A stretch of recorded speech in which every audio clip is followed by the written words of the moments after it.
Avvalambor assalomu alaykum. Ismim Alisher, familiyam G'aniyev. Ancha yillardan beri ta'lim sohasida ishlayman. Bolalarga dars berish va avvalambor tibbiyotga qiziqtirish va hayot o'zini egallash uchun. Va meni anchadan beri qiynab kelayotgan savol bor edi. Ta'lim jamiyatda o'z o'rnini egallaganiga 5000 yildan oshdi. Odamlar 10,000 yildan beri bir-biriga nimadir o'rgatadi. Aniq faktlar bor bunga. Lekin katta ijtimoiy maqsadlarga erishishga har gal nimadir to'siq bo'lib qoladi. Shu sohada ozgina o'ylab, qanaqa qilib shu sohaga hissam qo'shsam bo'ladigan fikr bilan yashayapman. Va o'yladimki, baholashda ayrim o'zgarishlar, yengilliklar qilish kerak ekan.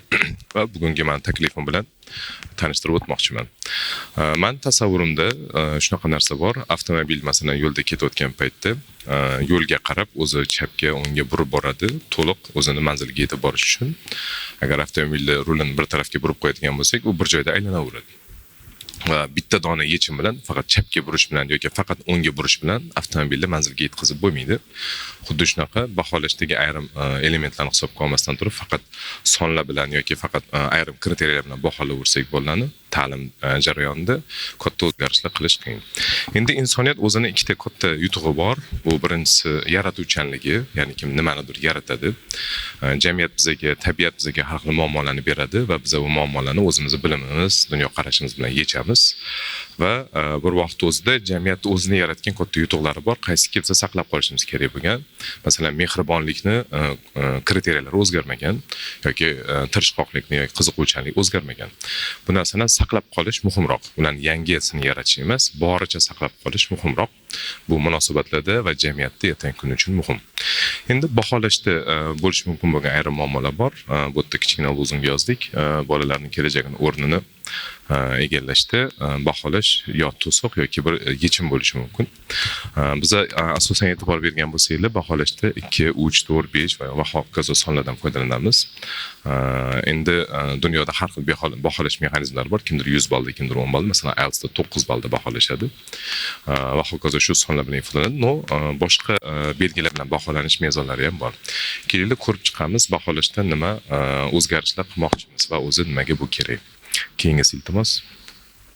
Mana ikkita misol, chap tomondagi bolajonga berilgan misol, o'ng tomondagi bolajonga ham berilgan. Chap tomonda javobimiz 10 chiqqan, 2 + 3 ko'paytiruv 2 ni bolajon 10 chiqargan.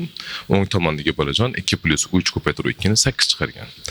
Matematikaning qoidalari bo'yicha birinchi ko'paytirish amali bajariladi. Ya'ni kim 3 ga 2 ni ko'paytirish kerak, 6 bo'ladi va unga 2 ni qo'shsak 8 chiqadi. Chap tomondagi bolajonni javobi to'g'ri. O'ng tomondagi bolajon nima qilgan? Birinchi 2 ga 3 qo'shgan, 5 chiqargan va keyin 2 ga ko'paytirgan, 10 chiqargan. O'ng tomondagi bolajonni javobi noto'g'ri, lekin qilgan ishlari xato emas. Chap tomondagi bolajon nima qilgan? Birinchi nima qilish kerakligini tushunmagan, metodologiyani tushungan va amallarni bajargan. Ikkita amal va bitta metodologiya. Demak, 3 ta amaldan ikkitasini, kechirasizlar, 3 ta amaldan uchilasini to'g'ri bajargan. O'ng tomondagi bolajonimiz qo'shish amalini ham to'g'ri bajargan, ko'paytirish amalini ham to'g'ri bajargan, lekin u ketma-ketlikda adashgan, ya'ni metodologiyada xato qilgan.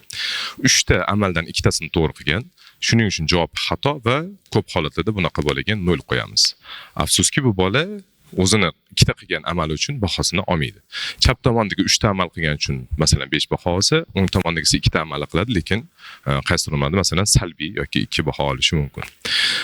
Keyingisi e'tiborsizlik uchun bilimsizlik deb baho qo'yamiz. Bu yerda xuddi shu narsa bo'ldi. Bola e'tiborsizlik qildi, birinchi bilmasdan qo'shib yubordi.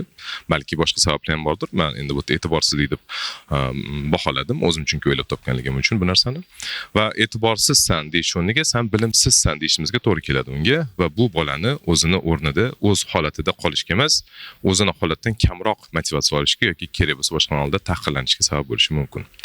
Keyingisi baholashdagi yo'l qo'yiladigan xatoliklar. Endi xatoliklar ko'p, bir nechtasini sanab o'tmoqchiman. Birinchisi subyektivlik. Bo'lishi mumkin o'qituvchini o'sha kungi настроенияsi yoki kayfiyati deymiz yoki oliylik o'zini bilim doirasidan kelib chiqib baholash mumkin. Men bilgan narsani bola bilmaganligi uchun xato bo'lishi mumkin. Keyingisi obyektivlik, lekin noaniq. Masalan, aytishimiz mumkin, mashina bo'lsa, qanaqadir avtomobil bo'lsa, qanaqa ekan shu avtomobil bo'lsa yaxshi deyishimiz mumkin. Bu noto'g'ri baho emas, u rostdan ham yaxshi bo'lishi mumkin, lekin qanchalik yaxshi? Tasavvur qilinglar, masalan, ikkita Mercedes turibdi, sotib olishinglar kerak. Ikkalasini ham rangi ham bir xil, ishlab chiqarilgan vaqti ham bir xil. Lekin ikkita har xil magazinda turibdi. Bittasiga faqat narxi yozib qo'yilgan va Mercedes yozib qo'yilgan. Bittasiga Mercedes yozilgan, necha kilometr tezlikda yuradi u, qancha benzin yeydi, qanaqa plyuslari, qanaqa minuslari bor, ko'p ma'lumotlar berilgan. Qaysi birini olish osonroq? Albatta, ko'proq ma'lumot berilganini olish osonroq. Demak, kerakli ma'lumotlarni bermasdan turib ham noto'g'ri ma'lumot berib qo'yishimiz mumkin. Chap holatga boyagi birinchi holatda aytganimizda Mercedes deganimizda biz noto'g'ri gap gapirmadik, lekin to'liq ma'lumot bermaganimiz uchun u haqida odamlar kerakli ma'lumotni olmadi va oxirgisi Washback effektini inobatga olinmaydi. Yana bitta e'tiborli jihat bu. Washback effekti nima bu? Demak, e'tibor beradigan bo'lsa, masalan, IELTSda bolalar o'qiyotgan paytda o'zidan oldingi odamlar qanaqa tayyorlangan bo'lsa, xuddi shu yo'llarni ketishga harakat qiladi kattaroq ball olish uchun. Demak, imtihonda qo'yilayotgan baholarni olish metodlari, uslublari avloddan avlodga, o'qituvchidan o'quvchiga, akadan ukaga o'tib boradi. Ya'ni washback bo'ladi, ya'ni kim orqaga qaytadi. Odamlar shu yo'nalishda ketadi. Baho qo'yayotganimizda biz nimanidir inobatga olib qo'ymasak, to'g'ri, adolatli qo'ymasak, keyingi kirayotgan kandidat, keyingi baho olmoqchi bo'lgan, bilim olmoqchi bo'lgan odam, undan oldingi odamdan so'raganligi uchun xuddi shu narsani inobatga oladi.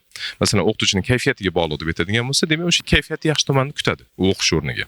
Va xuddi shunga o'xshagan qaysidir kitobdan savol berilayotgan bo'lsa, o'sha kitobni ko'proq o'qiydi. Shuning uchun biz baho qo'yayotgan paytimizda bolajonlarga ular shu narsalarni inobatga olishini hisobga olishimiz kerak. Keyingisi iltimos baholashni 4 ta roli. Baho qo'yayotganimizda nimalarni e'tibor berishimiz kerak? Baho o'zi nima vazifa bajaradi? Nimaga biz bolalarga ta'lim uchun baho qo'yamiz? Shunaqa momentlarni ham ko'rishimiz mumkin bolajonlarda. Masalan, men baho uchun o'qimayman degan noto'g'ri tushunchalar ham bo'lishi mumkin. Baho uchun o'qish kerak emas, lekin yaxshi bilim uchun baho olinishi shart.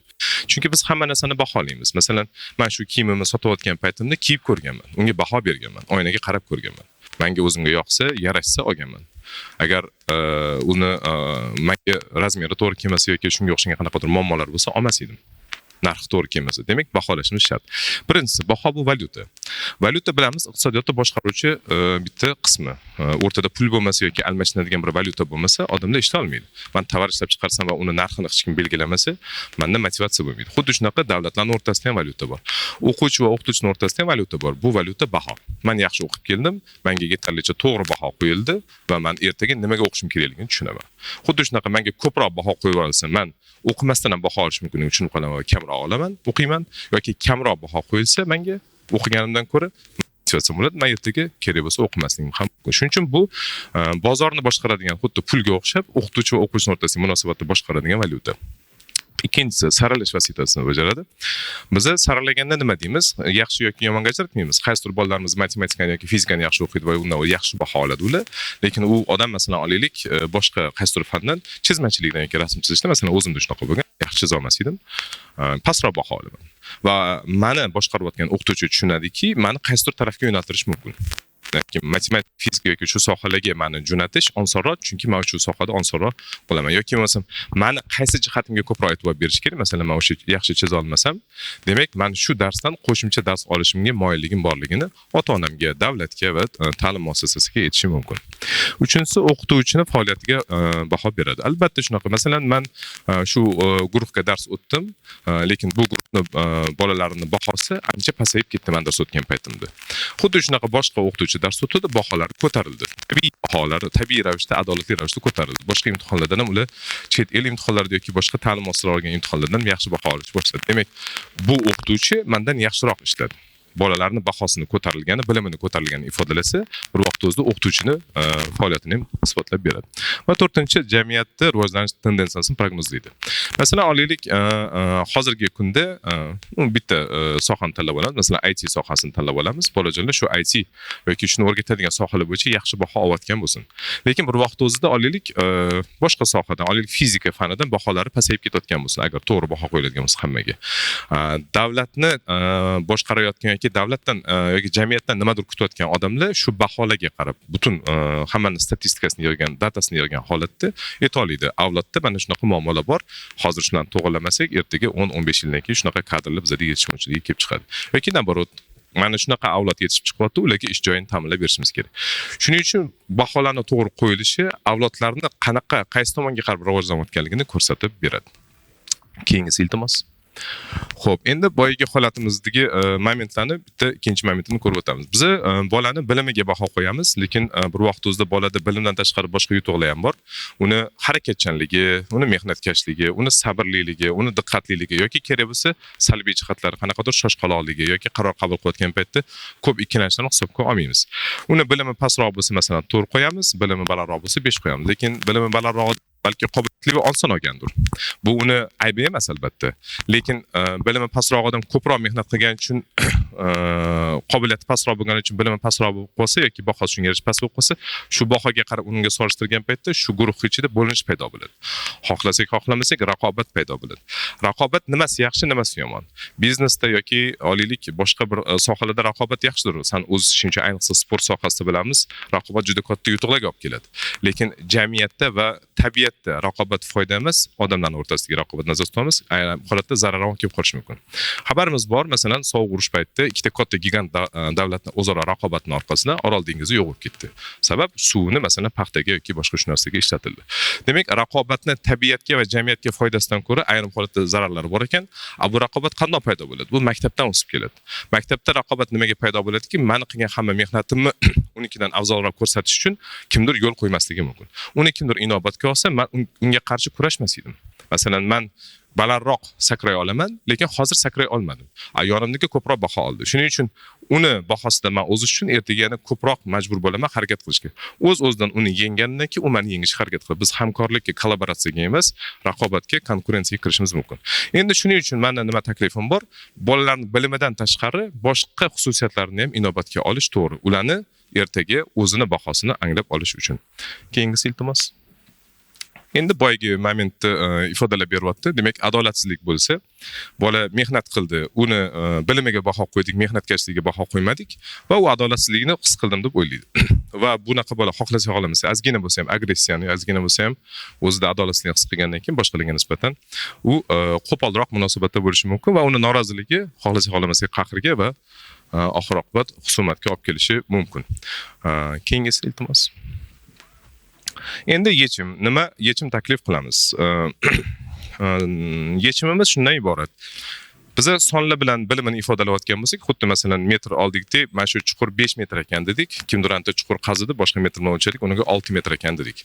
Lekin bu chuqurni qaziyotgan paytda masalan 5 metr qazigan odam toshlarga, qanaqadir bir ildizlarga, qiyinchilikka duch kelgan bo'lishi mumkin.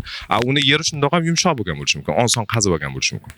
Shu narsaga e'tibor bermagan bo'lishimiz mumkin. Shuning uchun uni xarakteridagi va temperamentidagi ayrim xislatlarni, albatta buning uchun ko'p ilmiy izlanishlar qilib, yondoshib, statistikani to'plab, men o'ylayman tadqiqotlar o'tkazib kelish kerak. No, hozir taklifimiz shunaqaki, masalan, bolaga faqat son emas, harflardan foydalanib baho qo'yish mumkin. Masalan, qaysidir bolaga 7S qo'ydik. Bu 7 bolani bilish darajasini ko'rsatsa, S uni ijtimoiy faolligini ko'rsatishi mumkin. Masalan, u sotsial aktiv, o'rtoqlarga yordam beradi va hokazo shunga o'xshagan. No, boshqa misol yana 7X qo'yishimiz mumkin, masalan, bilimi va shoshqaloqligi. Buni ko'rgan odam nima deydi? Masalan, men ham 7 oldim, siz ham 7 oldingiz. Men 7 oldim, sababi men bilardim, lekin shoshdim. 10 ta savoldan 7 tasini yechdim, 3 tasini xato qilib qo'ydim. Agar shoshmaganimda 10 talasini yecha olardim. Menda 7S qo'ydi. Mendan keyin o'qitayotgan o'qituvchi, masalan, fizika o'qituvchini ko'rganda, matematika o'qituvchining bahosini qo'ygandik. Bu shoshqaloq ekan, bunga ko'proq vaqt berishimiz kerak ekan yoki buni tinchlantirib, keyin imtihon olishimiz kerak degan xulosani o'zida yasaydi. Boshqa odam bo'lsa, masalan, 7X olgan odam yoki 7B olgan odam aytaylik, u odam masalan o'zi 10 tadan 7 tasini yecha olardi. Yana 3 tasini yecha olmasdi. Xohlasa ham yecha olmasdi. Hamma imkoniyatlari bo'lganda ham yecha olmasdi. Chunki prosta shu bilimga hali yetib kelmagan bo'lishi mumkin.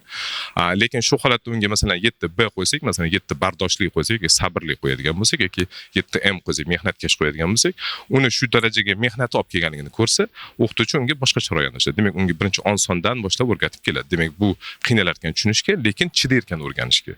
Va o'qituvchi o'zining taktikalarini to'g'rilab oladi. Masalan, shunga o'xshab 8A qo'ysak bo'ladi, masalan, bilimi va sabrli.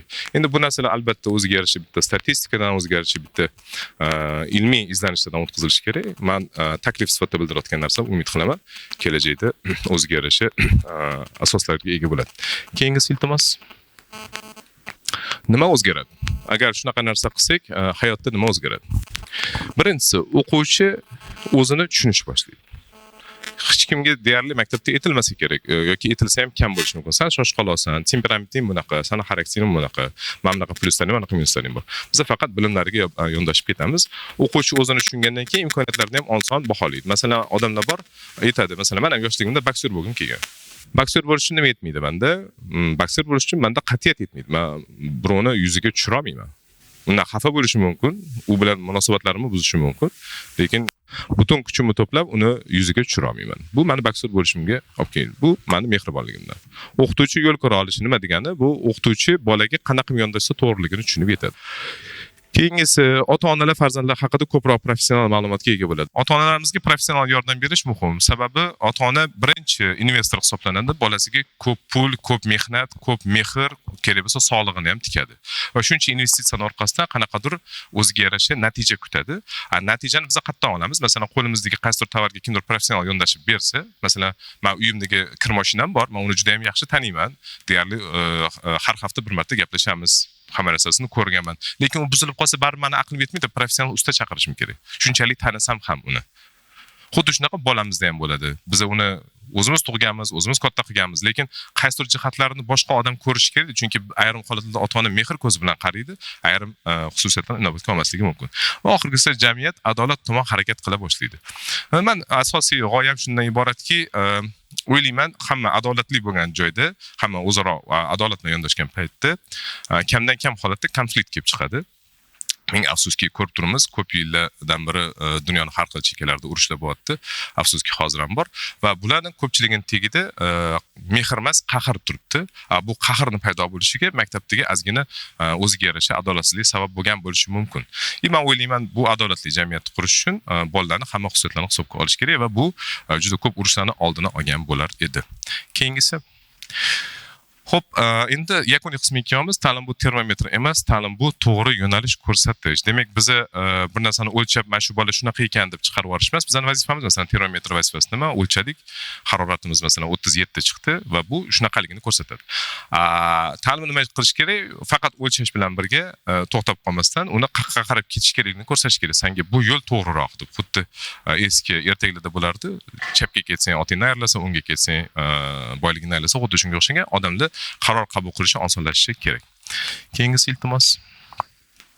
Va xulosa o'rnida adolat siz qo'yilgan baho adolatsiz jamiyatni paydo bo'lishiga sabab bo'ladi. Biz o'ylaymiz, albatta imni bu sabab bilan qanaqadir adolatsizlik kelib chiqadi deb o'ylaymiz, lekin shu narsalarni to'g'rilasak yana ham ko'proq adolat yuzaga keladi deb o'ylayman. Va oxirgisi e'tiboringiz uchun rahmat. Sog' bo'ling.